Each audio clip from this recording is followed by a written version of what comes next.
를 좋아합니다. 저도 드라마를 썩 좋아하는 편은 아니었는데 최근에 재밌는 드라마가 있어서 휴가 때 실컷 봤습니다. 드라마 주제 중에 가장 인기 있는 드라마 주제는 단연코 사랑 이야기겠죠. 사랑이 빠지면 드라마가 되지 않습니다. 성경에서 아주 아름다운 단편 드라마가 있습니다. 룻기입니다. 우리가 읽은 룻기입니다. 룻기는 아주 단편이고 아름다운 드라마 그리고 구속의 스토리가 그 안에 알차게 꽉 석류처럼 무르익은 석류처럼 꽉 차 있습니다. 룻기는 단순한 로맨스가 아닙니다. 예수 그리스도와 교회의 그 모습을 연합의 모습을 보여줘요. 결혼식을 통해서. 그리고 우리를 구속하시는 하나님의 은혜를 미리 보여주는 사부작 드라마입니다. 1장은 떠남이고 2장은 만남이고 3장은 구속이고 4장은 완성입니다. 열매가 맺히게 되는 것이죠. 이제 룻기 1장으로 들어가 보겠습니다. 1장 1절입니다. 사사들이 치리하던 때에 그 땅에 흉년이 드니라. 유다 베들레헴에 이렇게 되어 있습니다. 사사시대 때 이렇게 시작합니다. 사사시대는 사사기 21장 25절에 이렇게 나와 있죠. 사람마다 자기 소견에 옳은 대로 행하였더라. 참 지도자가 없었고 하나님은 계시되 하나님을 그들의 왕으로 모시기를 거부했던, 각자 자기 마음대로 판단하고 행동했던, 노아 시대를 방불하게 했던 그런 영적 암흑기 시대입니다. 그래서 그때 많은 징계가 있었죠. 하나님께로부터. 아마 이 룻기 배경으로 한 사사시대는 우리가 잘 아는 엘리 제사장, 그러니까 사무엘의 스승이 되는 거죠. 그 엘리 제사장 시대쯤 된다고 보시면 되는 거예요. 그러니까 다윗, 사무엘, 엘리 의 사사시대 그 부근에 일어났던 일입니다. 멀지 않습니다. 아니면 엘리 제사장보다도 조금 몇 년 앞에, 한 1, 20년 앞에 일어났던 일로 추측이 됩니다. 근데 아이러니한 것은 흉년이 든 장소입니다. 어디에 흉년이 들었던가? 유다 베들레헴입니다. 스불론 지방에도 베들레헴이 있었지만 유대 베들레헴을 지금 말하는 겁니다. 베이트레헴이라는 건데 떡집이라는 뜻입니다. 그런데 오늘 본문에도 4장 11절도 보게 되면 에브랏이라고 나오잖아요. 베들레헴 에브랏 그러면 에브랏은 열매가 많이 맺힌다 할 때 그 맺힌다라는 뜻이에요. 그러니까 베들레헴 에브랏 그러면 에브라다야 그러면 떡이 풍성하게 맺히는, 우리가 알고 있는 떡집이라 그러자면 떡이 풍성하게 맺히는 집이라고 했을 때 이 집이 그냥 집이 아니라 가게를 말하는 겁니다. 떡이 풍성하게 맺히는 집안이라는 뜻입니다. 하나님의 가족 집안, 풍성한 집안, 그게 베이트레헴 에브랏이라는 거예요. 베들레헴입니다. 떡이 풍부한 집안이라는 뜻입니다. 근데 이 땅에 비옥하고 물길이 좋아서 곡물이 흔한 땅이었는데 여기에 흉년이 찾아옵니다. 떡집에 떡이 없어요. 이 베들레헴은 교회를 의미합니다. 교회는 집이 아니라 집안이죠. 하나님의 가족이죠. 그러니까 하나님의 집안에 떡이 없어요. 먹을 생명의 양식이 없어졌습니다. 물리적인 흉년이기도 하지만 영적인 흉년이 동반됐다는 것을 지금 보여주고 있는 겁니다. 왜 떡집에 떡이 떨어졌을까? 왜 교회에 떡이 떨어졌을까? 하나님의 징계입니다. 구약시대 때 하나님의 징계는 여러 가지 형태로 나타났습니다. 적들에게 쫓기기도 하고 포로되기도 하고 연병이 돌기도 하고 전쟁이 일어나기도 하고 그랬습니다. 근데 그 중에 하나가 기근입니다. 흉년입니다. 사사시대 때 지도자와 백성 할 것 없이 다 자기 소견에 옳은 대로 행했던 이기적인, 자기중심적인, 그게 우상숭배인 거죠. 우상의 개념은 자기 손으로 만든 겁니다. 자기가 신이 되는 것, 그게 우상숭배입니다. 자기 소견에 옳은 대로 행하였더라. 우상숭배로 말미암아 하나님이 진노하신 거예요. 그런데 그들을 싹 쓸어버리지 아니하시고 하나님의 백성이니까 징계하시는 거예요. 징계가 없으면 사생자잖아요. 하나님의 자녀들이기 때문에 징계하십니다. 무엇으로? 흉년으로 징계하셨다라는 거죠. 그래서 엘리 시대 때 성경은 말하잖아요. 그때 하나님의 말씀이 희귀하였다, 그렇게 말씀하잖아요. 떡집에 떡이 없었던 사사시대, 룻기 시대, 엘리 제사장 시대 때 하나님 말씀이 희귀했다, 영적인 떡이 부족했다. 이것은 우연한 사이클로 돌아오는 그런 흉년이 아니라 하나님의 징계였다라는 것입니다. 그때 한 사람이 등장합니다. 룻기에. 그 사람의 이름은 엘리멜레크라는 겁니다. 엘리멜레크. 멜레크라는 것은 왕이라는 뜻입니다. 그래서 아비멜렉이든지 엘리멜렉이든지 멜레크 들어가면 왕이라는 뜻이에요. 근데 엘리는 나의 하나님이에요. 그러니까 엘리멜렉은 하나님은 나의 왕이시다라는 고백이에요. 그러니까 뭐 환경적으로도 이 사람 좀 풍부했던 에브라시였던 것 같고, 그리고 하나님은 나의 왕이시다, 신앙의 어떤 그 흐름이 있던, 명성이 있던 그런 집안이었던 것 같습니다. 하나님은 나의 왕이시다, 매우 좋은 이름입니다. 그런데 흉년이 찾아오자 하나님의 징계 앞에서, 흉년이라는 하나님의 징계 앞에서 자기를 회개하기보다, 자신의 죄를 뉘우치고 하나님께로 돌아가기보다 회개 대신에 이방 땅 모압으로 행복을 찾아서 떠나게 됩니다. 엘리멜레크가 하나님이 나의 왕이시다, 잘못된 선택을 하게 된 것이죠. 결국 그는 모압에서 죽습니다. 가서 얼마 되지 않아서 죽었던 것 같아요. 그리고 두 아들이 있었죠. 말론과 기럨. 이 두 아들도 모압 여인 룻이라는 여인과 오르바라는 여인을 각각 아내로 맞이했지만 이들도 10년 안에 두 아들이 다 죽어버립니다. 그래서 이 집안은, 엘리멜렉의 집안, 남자는 다 죽고 이제 대를 이을 수가 없는 거예요. 하나님의 백성이 이제 큰일 난 거예요. 이방 땅에서 이 가장 수치거리입니다. 거기에서 세 가부만 남습니다. 이 기가 막힐 노릇이에요. 행복을 찾아 떠났건만 너무 시끄러운 고독을 만나게 된 것입니다. 우리는 가정을, 죄송합니다만, 깨고 싶을 때가 종종 있어요. 우리들 보면, 뭐 제가 그렇다는 게 아니라 우리 보면 그런 분들이 있어요. 그런 위기는 늘 찾아와요. 또 교회를 떠나고 싶을 때, 여러분 교회 떠나고 싶을 때 있죠? 있어요. 저도 있어요. 교회가 싫다는 게 아니라 그럴 때가 있습니다. 교회를 떠나고 싶을 때, 그 직장 막 옮기고 싶을 때, 그 사역지 옮기고 싶을 때 그냥 결정하면 안 돼요. 좋아 보여서, 저희가 더 행복할 것 같다, 거기 가면 내 숨을 좀 돌릴 수 있을 것 같다, 그래서 떠나야 되겠다. 떠나는 것이 답이다. 비수기는요, 어느 때 어느 곳에나 찾아옵니다. 풍성한 떡집에도 비수기가 찾아왔어요. 근데 비수기가 찾아온 것에도 하나님이 명하시면 성수기가 될 수 있습니다. 중요한 것은 그 자리가 아닙니다. 풍년의 자리냐 흉년의 자리냐, 그 자리의 문제가 아니라 그 자리에서 하나님의 통치를 받느냐가 중요한 거예요. 여러분, 징계의 자리도 하나님의 통치가 임한 자리입니다. 징계가 없으면 사생자라 그랬잖아요. 징계가 임한 자리는 하나님의 통치로 지금 사랑의 매를 맡고 있는 자리예요. 이것도, 이 통치도 잘 받아야 돼요. 여기에 하나님의 나라가 임한 것이거든요.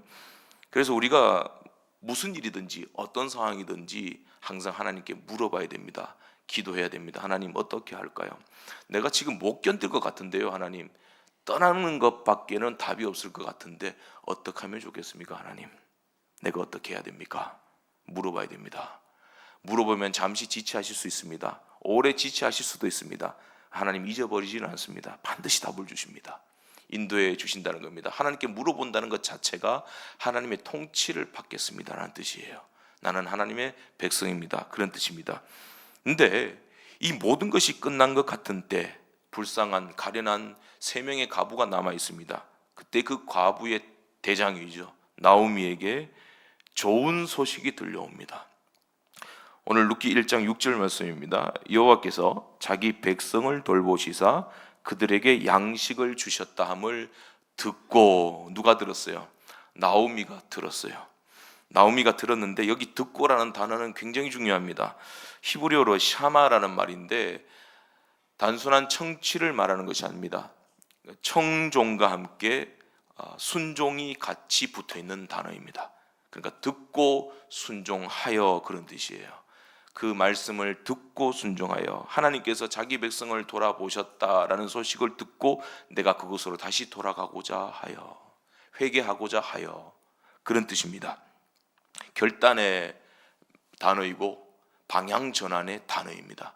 우리가 하나님 말씀을 듣는다라고 할 때 그 듣는 것은 방향 전환이 수반되어야 되는 겁니다. 복음을 들으면 단순히 청취력으로 끝나는 것이 아니라 삶의 변화를 일으킵니다. 그래서 사무엘이 사울을 책망할 때 듣는 것이 수양의 기름보다 나으니라고 말할 때 이 듣는다는 말이 샤마라는 거예요. 듣고 순종하는 것이 수양의 기름보다 나으니라, 그 말씀을 하고 있습니다. 나오미가 들은 소식은 복음입니다. 하나님의 말씀입니다. 구원의 메시지입니다. 이 복음은 우리의 삶의 그릇된 방향을 바른 방향으로 돌려놓습니다. 결단하지 못했던 우리의 삶을 뒤집어서 결단할 수 있는 사람으로 변화시켜 놓습니다. 보이지 않았던 것들이 보이도록 하나님이 눈을 열어주시는 거예요. 그렇게 베들레헴으로 돌아가기로 결단한 나오미, 이 나오미는 이제 두 며느리를 향해서 고개를 돌려서 너희들은 친정으로 돌아가라 하고 돌려 세웁니다. 똑같이 나오미만 이 음성을 들었겠습니까? 아니죠. 이 샤마라는 것은 나오미도 듣고 룻도 듣고 또 오르바도 들었습니다. 나오미를 통해서 들었는데 돌아가라 그러니까 오르바는 돌아갑니다. 한 며느리 남았습니다. 룻이라는 이 며느리는 그 말씀의 은혜를 받습니다. 나오미를 떠나지 않겠다고 말합니다. 그리고 어머니를 따라 나도 베들레헴, 하나님의 통치가 있는, 축복도 있고 흉년도 있고 상도 있고 보살피심도 있고 보호도 있고 징계도 있고 회초리질도 있는 그 하나님의 통치로 내가 들어가겠습니다. 그렇게 결단합니다. 너무 결연했기 때문에 나오미도 말릴 수가 없어요. 그러니까 하나님의 말씀의 은혜를 받고 방향을 돌이킨 사람의 결단은 아무도 막을 수가 없는 것입니다. 이제 룻기라는 드라마는 나오미를 이제 둘째 줄로 밀어내고 이제 뒤에 있던 룻을 맨 앞줄로 세웁니다. 이제 본격적으로 룻의 스토리가 시작이 되는 거죠. 시어머니를 따라 나선 룻입니다. 참 기특한 며느리입니다만은 그러나 그녀가 이방 땅에서 하나님의 통치가 있는 베들레헴 땅으로 돌아온다는 것은 그렇게 쉬운 일이 아니었습니다. 그러니까 우리가 구원론적으로 보게 되면 사망에서 생명으로 옮겨지는 거예요. 하나님과 원수된 위치에서 하나님의 자녀로 옮겨지는 거예요. 이것은 그냥 될 수 없어요. 사람의 능력으로는 안 돼요. 벽이 있습니다. 룻에게 벽이 있었습니다. 룻을 가로막는 벽, 베들레헴으로 향하는 길을 가로막는 벽. 먼저는 죄의 벽이죠. 룻은 모압 여인입니다. 1장 4절에 나와 있죠. 모압 여인이죠. 모압은 아브라함의 조카 롯과 그의 딸이 부적절한 어떤 관계를 통해서 나온 두 아들 중에 하나입니다. 암몬이고 모압입니다. 둘 다 하나님이 기뻐하시지 않는 그런 민족입니다. 그 후에 이 모압 족속은 계속해서 하나님의 백성을 대적했고 심지어는 출애굽 역사 때 이스라엘 백성이 가나안 땅으로 올라올 때도 그 통과해야 되는 그 길을 자기들이 막았습니다. 우리 땅 밟지 못해, 허락하지 못해, 그렇게 막았었습니다. 그리고 우상을 섬기면서 암몬과 함께 모압 족속은 이스라엘 백성들을 타락하게 만들었습니다. 그래서 하나님 보시기에 모압과 암몬은 해로운 존재다. 내 자녀들에게 가까이 붙어 있으면 안 되는 존재다. 그래서 하나님께서는 엄격하게 규제를 내립니다. 신명기 23장 3절 말씀에 암몬 사람과 모압 사람은 여호와의 총회에 들어오지 못하리니 영원히 여호와의 총회에 들어오지 못하리라 말씀을 합니다. 총회는 하나님의 언약 공동체입니다. 그의 백성의 모임입니다. 하나님의 나라이기도 하고 이 하나님의 나라를 표식해주는 주의 몸된 교회이기도 합니다. 교회에 들어오지 못하리라. 모압은, 암몬은 우리도 그런 자들입니다. 모압과 같은 외인이었습니다. 낙타가 바늘길을 통과할 수 없습니다. 그러나 하나님은 다 하실 수 있습니다.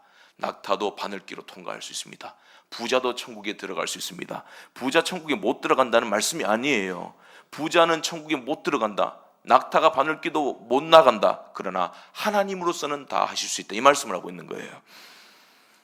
룻처럼 우리도 죄와 저주 아래에 있었던 자들이지만 하나님께서 예수님의 십자가 대속 구속의 은혜로 하나님의 자녀가 되게 하셨습니다. 에베소서 2장 11절에서 13절 말씀에 이런 말씀 나옵니다. 그때 너희들이, 그때라는 말은 너희들도 모압 땅에 있던 룻과 같은 처지에 있던 그 자들, 사망과 죄의 저주 아래 있던 하나님의 심판 아래 있던 너희들, 그런 말씀입니다. 그때의 너희들은 그리스도 밖에 있었고 하나님도 없던 자이더니 이제는 예수의 피로 가까워졌느니라 말씀하셨습니다. 이게 은혜입니다. 사람으로는 할 수 없으되 하나님으로서는 다 하실 수 있느니라. 룻은 이 벽을 넘어야 했습니다. 그런데 하나님께서 그 은혜로 복음을 듣게 하시고 이 벽을, 죄의 저주의 벽을 예수 그리스도의 보혈의 은혜로 넘게 하신 것입니다. 그리고 룻을 가로막았던 벽이 있습니다. 상실이라는 벽이에요. 룻은 남편과 시아버지를 잃었습니다. 가정이 완전히 무너졌습니다. 룻은 단순히 가난한 여자가 아니라 상실한 사람입니다. 상실을 겪은 여인입니다. 이제 무엇을 붙들고 살아야 할지 보이지 않습니다. 미래가 닫힌 여인입니다. 미래가 보이지 않아요. 깜깜합니다. 군에 입대하면 이등병 보고 소등하면서 그래라 그런다 그러잖아요. 잠을 잘 때 소등하면서 한마디 날려 그러면서 불 끄면서 이게 제 남은 군생활입니다. 이해 못하시죠? 불 끄면 어둡잖아요. 이등병에게는 이제 제대의 날이 없다는 거죠. 깜깜하다는 뜻이죠. 그러면 고참들이 박수를 막 치고 그러는 거죠. 룻에게는 미래가 없었습니다. 모든 것을 잃어버린 거죠. 가장도 잃어버리고. 우리 주변에도 보면 겉으로는 멀쩡해 보이는데 안에는, 그 속에는 상처와 슬픔으로 얼룩져 있고 그 피의 기름에 뒤엉켜 있는 그런 상처투성이인 사람들이 많이 있습니다. 그 상실을 품고 가는 사람들이 많이 있어요. 깊은 상실이 있습니다. 그 룻은 남편 잃었고, 그리고 자식은 원래 없었고, 기업 잃었고, 안정된 삶도 잃었고, 미래도 다 잃어버렸습니다. 이 상실의 벽을 넘어야만 했습니다. 그리고 수치심의 벽이 있었던 거죠. 히브리 사람들의 전설, 미드라시라고 그럽니다. 미드라시가 모세 5경 정도까지 나와 있는데, 제가 오래전에 그 책을 사가지고, 정경은 아니니까 그냥 참고할 만한 흥미로운 자료들입니다. 진짜에 부합하는 자료들도 있고, 진짜와는 거리가 먼 순수 재미로만 이렇게 기록되어 있는 어떤 전설 같은 이야기들도 쭉 많은데, 재밌는 이야기가 있어요. 거기 보면 룻이 그 모압 왕 에글론의 딸이다, 이렇게 미드라시에는 정해져 있어요. 그리고 멜렉 왕이시다, 왕이라는 이미 들어가 있으니까 그 가문과 걸맞게끔 룻이 결혼을 했다, 그런 이야기도 있습니다. 근거는, 확실한 근거는 없습니다만은 그런 이야기도 있지만 또 그런 가능성이 전혀 배제되지도 않는 그런 출신의 사람이기도 합니다. 그 룻이라는 히브리식 이름도 꽤 재미가 있어요. 거기에 룻이라는 이름에 그 모음이 뭐가 붙느냐에 따라서 의미가 한 서너 가지로 갈라지는데 다 하나같이 좋은 이름입니다. 여자친구라는 뜻이 있어요. 애인. 그러니까 남자의 충분한 위로가 될 수 있는 여자친구. 또 다른 모음이 붙게 되면 환상적으로 빛나는 여인. 정말 여왕처럼 환상적인 여인. 룻이 펼쳐서 보여준다, 계시한다, 이런 의미도 있거든요. 환상적인 여인이다. 그리고 어떤 사람은 장미꽃으로 해석하기도 합니다. 룻의 출신과 정보를 우리가 다 알 수는 없지만 그녀의 품성과 인격의 고귀함은 룻기 전반부에 걸쳐서 우리는 확인할 수 있습니다. 현숙한 여인이다, 그렇게 볼 수 있습니다. 여러분, 부자는 잠언에 보니까 부자는 그 조상들로부터 내려옵니다. 그런데 지혜로운 여인은 여호와로부터 말미암느니라, 그렇게 되어 있습니다. 이게 현숙한 여인이에요. 근데 이 룻은 그렇게 자태가 아름다운 여인이었지만, 환상적인 여인이었지만, 지금 보세요. 룻의 모습은, 처지는 이제 이방인이고 과부이고 빈자로 전락한 것입니다. 미래가 닫힌 여인이에요. 마치 아담의 입장과도 같았습니다. 또 우리의 입장이죠. 아담의 입장은 로마서 5장 12절 말씀에 이런 말씀 나옵니다. 한 사람으로 말미암아, 아담이죠, 한 사람으로 말미암아 죄가 세상에 들어오고 한 사람으로 말미암아 사망이 모든 사람에게 이르렀느니라. 우리에게 다 임한 거죠. 우리도 아담처럼 아름답고 지혜롭고 하나님의 형상으로 충만한 존재여야만 했습니다. 근데 그 아담이 죄를 지음으로 말미암아 하나님의 형상이 파편처럼 깨져버렸습니다. 완전히 사라진 건 아닌데 파편처럼 깨져버렸습니다. 형체를 알아볼 수 없을 정도로 훼손됐습니다. 우리도 그대로 물려받은 것입니다. 그런 존재였는데 범죄함으로 다 깨져버린 것이죠. 죄로 인한 수치와 비참함, 거기에 찢기고 핥힌 그런 상처투성이의 존재가 되어버리고 말았다는 거죠. 룻의 수치심과 그 비참함은 곧 우리의 옛 모습과 같은 모습입니다. 이방인이고 과부가 된 모습, 빈자로 전락한 모습, 비참한 모습, 미래가 닫힌 모습, 저와 여러분들의 모습입니다. 때때로 우리가 이런 비참함과 수치심을 겪을 때가 있습니다. 근데 중요한 것은 바로 그때 하나님께서 일하시기 시작하셨다는 것이죠. 오늘 룻기 1장 6절에 그 여인이 모압 지방에서 여호와께서 자기 백성을 돌보시사 그들에게 양식을 주셨다함을 듣고, 굉장히 흥미롭습니다. 하나님의 복음이 어디에 들렸냐면 베들레헴에만 들린 것이 아니라 하나님의 총회에서 영원히 끊쳐질 것이다 라고 말씀하셨던 모압 지방까지 들려옵니다. 이게 은혜인 거죠. 하나님의 자기 백성을 돌보신 그 복음이 모압 지방에까지, 쫓겨난 자들의 자리에까지 들려옵니다. 하나님께서 룻에게 베푸신 특별한 은혜입니다. 한편으로는 룻이 나오미의 아들과 결혼한 것이 비극이었습니다. 그런데 또 한편으로는 나오미의 며느리가 되었기 때문에 그 모압 땅에서 나오미를 통하여 하나님의 복음을 듣게 된 것입니다. 이게 뭡니까? 죄가 더한 곳에 하나님의 은혜는 더욱 넘쳤습니다. 우리의 죄보다 하나님의 은혜가 더 커요. 우리의 연약함보다 우리가 연약할 때 하나님의 강함과 영광이 나타나요. 하나님의 능력입니다. 복음을 들을 때 절망에서 살아납니다. 우리가 절망에 있을 때, 모압 땅에 있을 때, 모든 것을 잃어버렸을 때 우리가 들어야 할 것은 하나님의 말씀입니다. 하나님의 말씀을 들려주십시오. 사모하시길 바랍니다. 아무리 힘들어도 듣는 것은 할 수 있어요. 들을 때 하나님의 성령께서 은혜의 방도로 역사해 주셔서 우리의 귀를 열어주시고 마음을 열어주시고 또 우리의 결단을 도우시고 회복의 길로 하나님 품으로 돌아갈 수 있도록 영적인 근력을 회복시켜 주실 것입니다. 잊지 마십시오. 모압 땅에도 복음은 들렸습니다. 모압은 상실의 땅입니다. 너무 시끄러운 고독으로 정신을 못 차리는 곳입니다. 우리 그럴 때 있습니다. 그때 하나님은 반드시 그의 자녀에게 주의 복음을 들려주십니다. 하나님이 너를 돌보신다. 징계받는 그 자리에서도 하나님이 네 죄를 깨닫게 만드시고 돌아오게 하신다. 하나님이 너를 사랑하신다. 들려주신다라는 거죠. 두 며느리 복음을 들었습니다. 오르바, 룻 모두 모압 땅에서 들었지만 오르바는 돌아갔습니다. 룻은 복음의 소리가 있는 곳으로 쫓아갑니다. 사울이 예수 믿는 사람을 잡아 죽이려고 갈 때 하늘에서 음성이 나서 주님께서 말씀하셨습니다. 똑같이 빛을 봤습니다. 음성을 들었습니다. 근데 그 주변 사람들은 소리만 들었습니다. 그런데 바울은 말씀을 들었습니다. 복음을 들었습니다. 룻은 복음을 들었습니다. 복음을 듣고 복음의 소리가 있는 하나님의 통치의 땅 베들레헴으로 발걸음을 제초합니다. 벽이 있었음에도 불구하고 그녀를 베들레헴으로 돌아가게 한 힘이 어디 있었는가?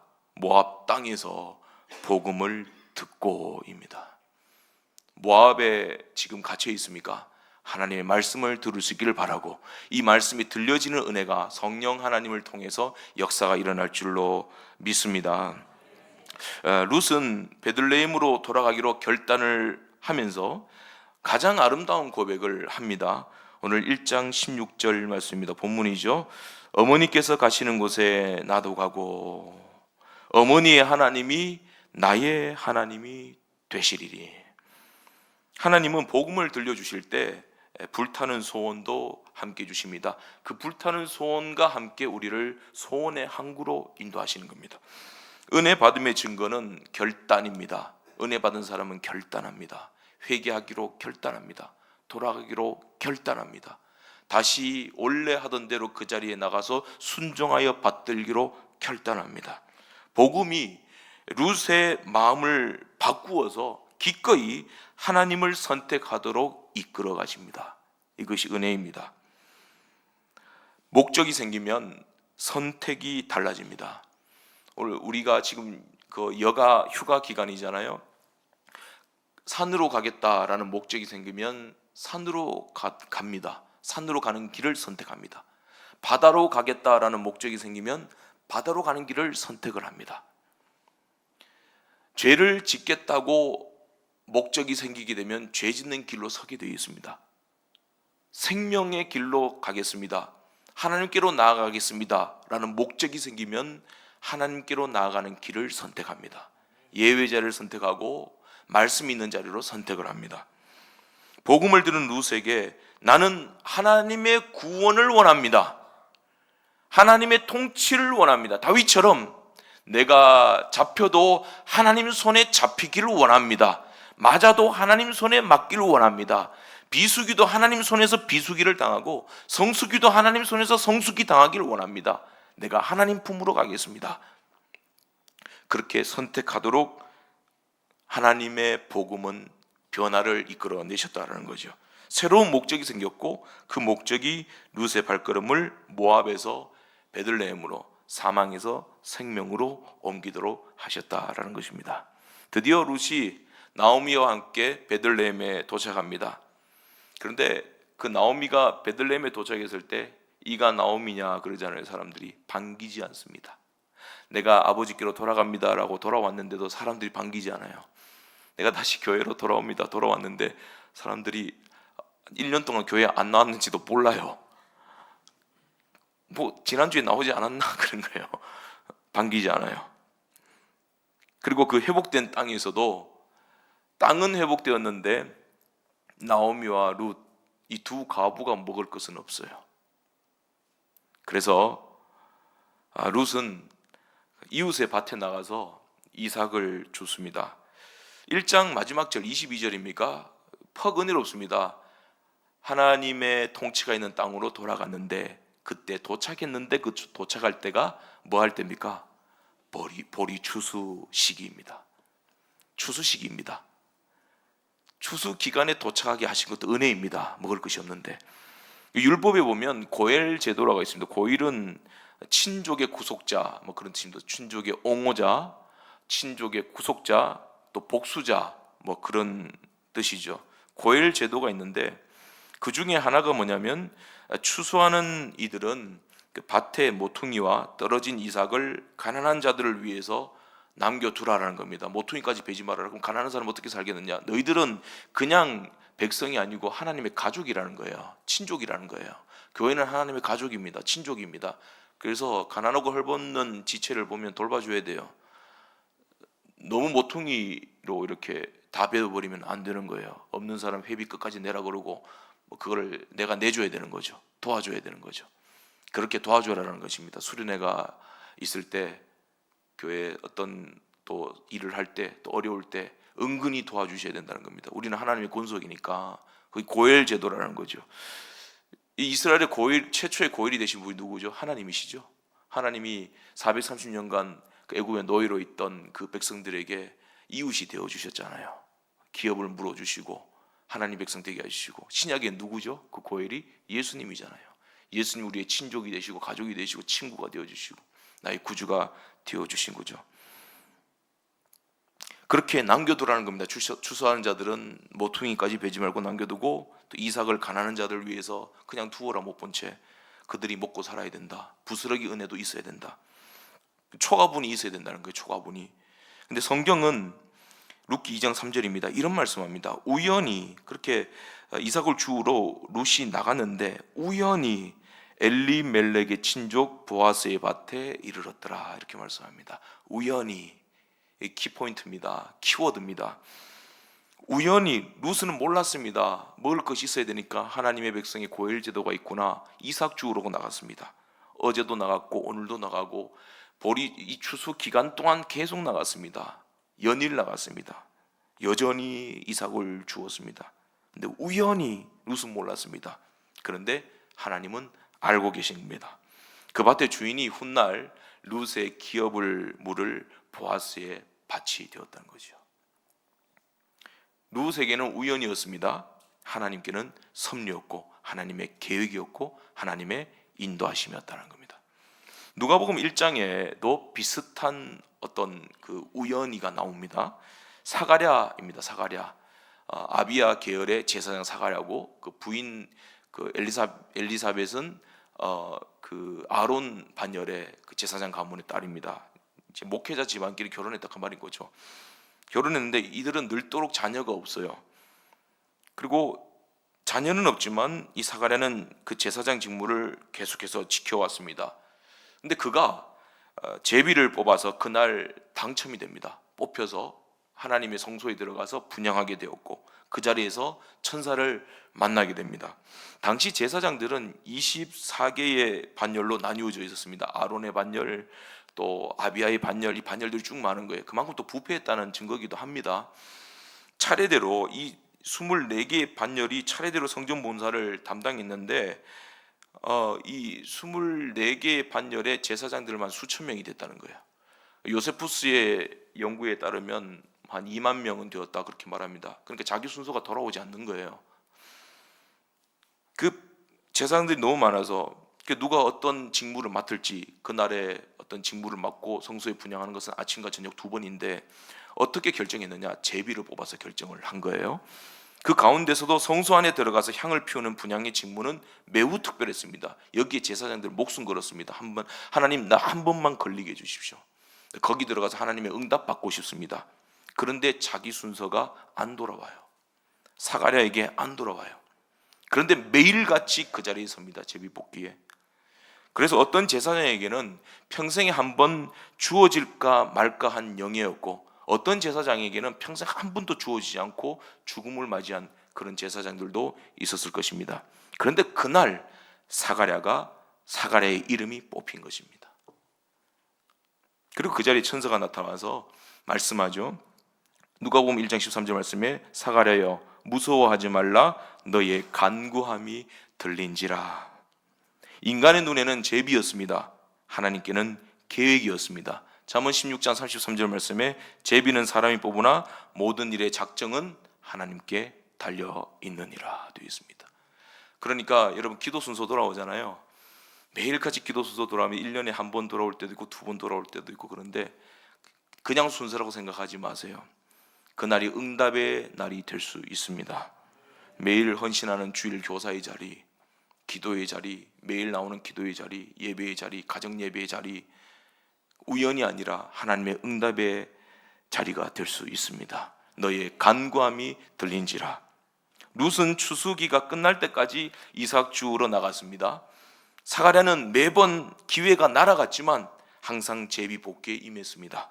고난 중에도 우리가 다시 예배 자리로 나옵니다. 매일같이 말씀의 자리로 나옵니다. 우연 같습니까?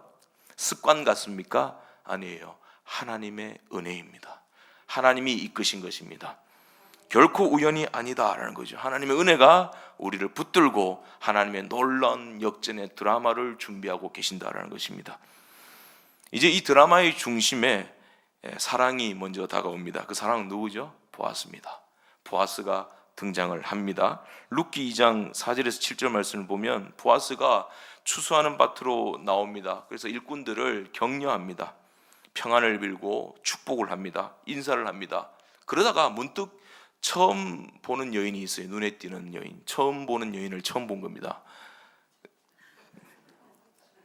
영화의 대사죠. 모압 여인을 발견해요. 모압 여인 같은데 저 여인 누구냐라고 종에게 묻습니다. 종이 대답하죠. 모압 지방에서 나오미와 함께 돌아온 룻입니다. 그래요.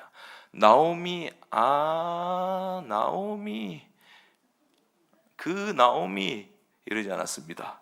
귀하게 그래? 그가 나오미의 며느리냐? 나오미의 며느리냐? 이게 뭐냐면 룻은 보아스를 알지 못했지만 보아스는 먼저 룻을 바라보고 있었습니다. 보아스가 먼저 룻을 발견합니다. 이것이 복음이에요. 예수님이 풍랑으로 인해 고생하는 제자들을 먼저 보시고 찾아가셨습니다. 풍랑을 밟고. 예수님은 요한복음 5장에 38년 된 병자를 먼저 보시고 병이 오래된 줄 아시고 찾아가서 물으셨습니다. 네가 낫고자 하느냐? 요한복음 9장에 날 때부터 맹인된 사람이 있었습니다. 예수님께서 그를 먼저 보시고 찾아가서 고쳐주셨습니다. 안식일에 회당에서 설교하실 때, 그건 사복음서에 다 나와 있어요. 전하실 때 그때 한편 손 마른 자를 예수님이 먼저 보시고 일어서라 그래서 오른손입니다. 한쪽 손 마른 사람, 손 마른 사람, 오른손 마른 사람이었습니다. 그 사람을 고쳐주셨습니다. 귀신 들린 자도 먼저 꾸짖어서 고쳐주셨습니다. 예수님은 늘 먼저 보시고 먼저 우리를 찾아오시는, 우리 지금 예배 자리에 나왔잖아요. 내가 나오기 전에 주님이 먼저 보신 겁니다. 우리가 기도하러 나아가기 전에 있어야 될 바를 먼저 알고 계시는 것입니다.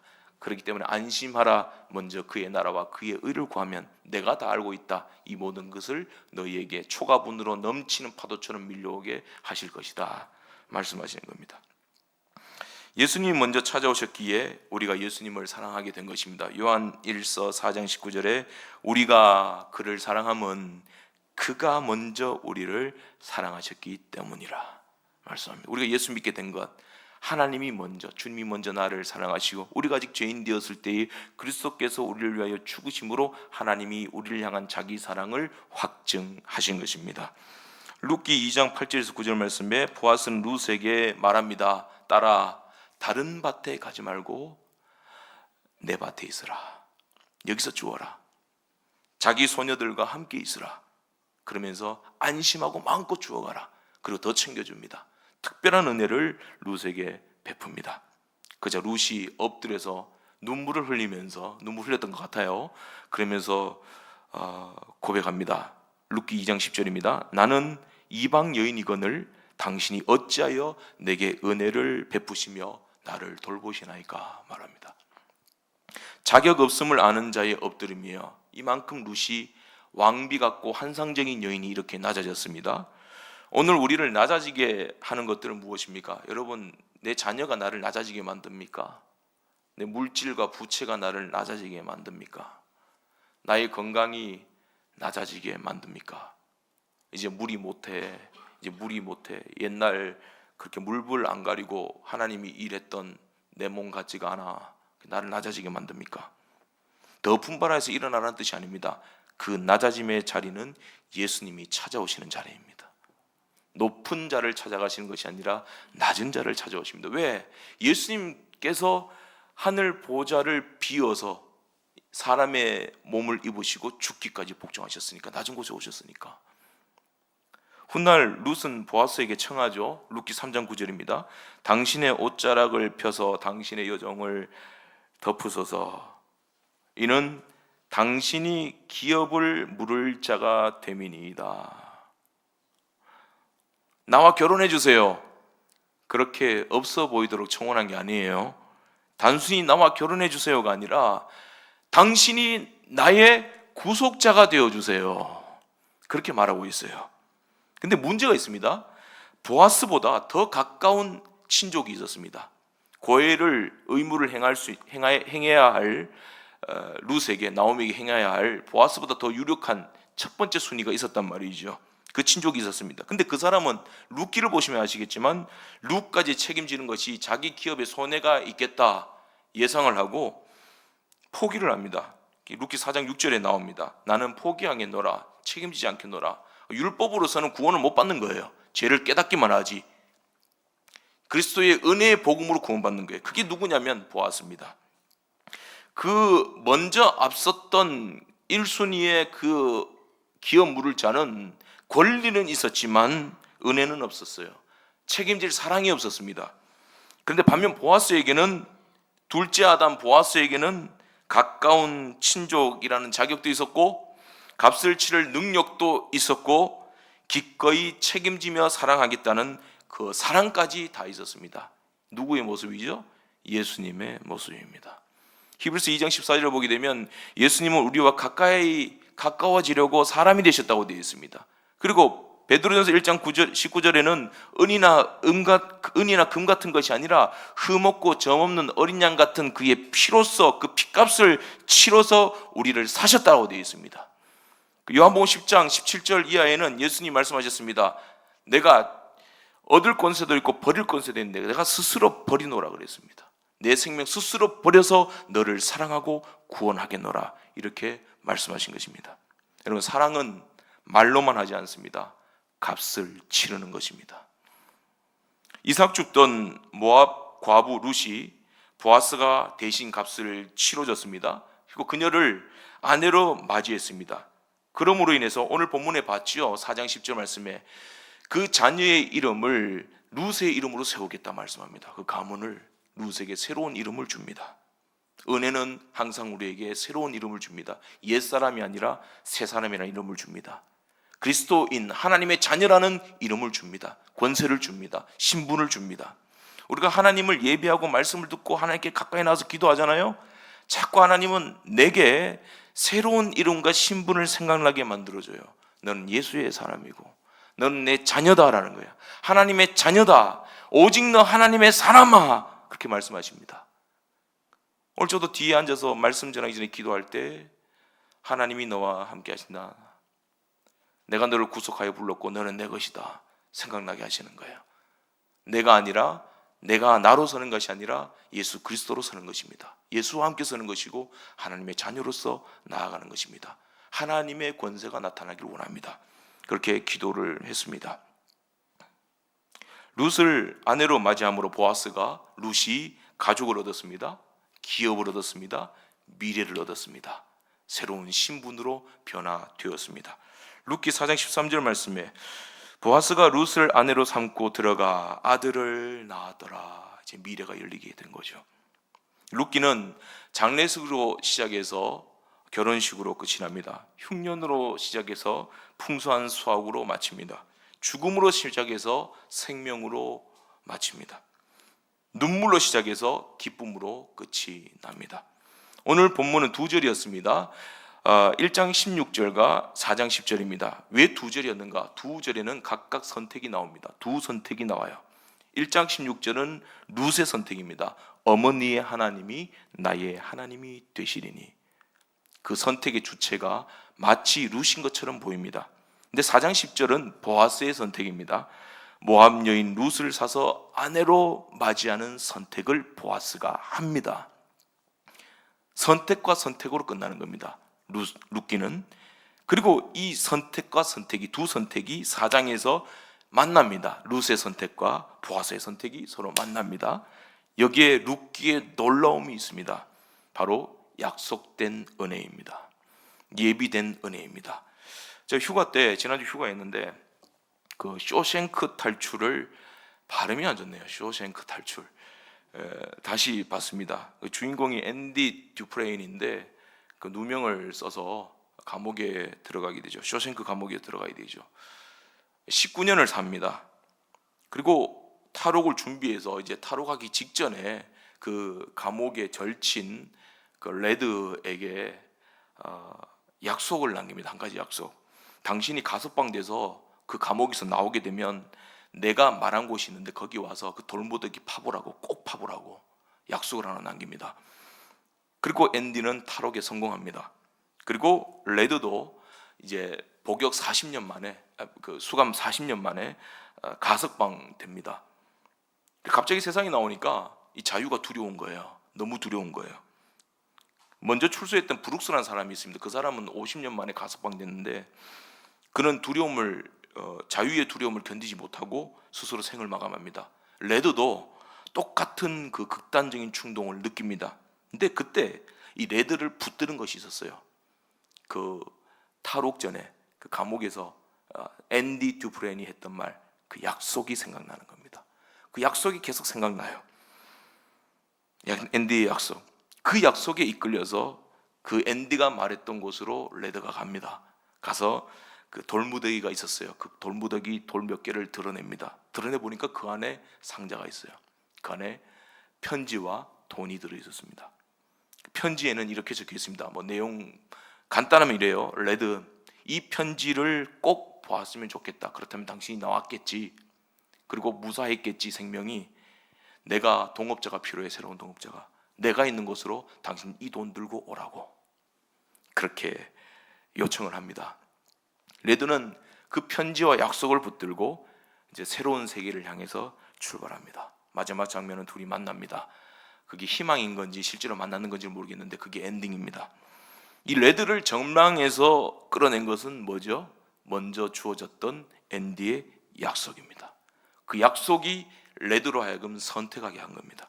롯의 선택보다 보아스의 선택이 하나님의 섭리 안에서 먼저 약속으로 준비되어 있었던 것입니다.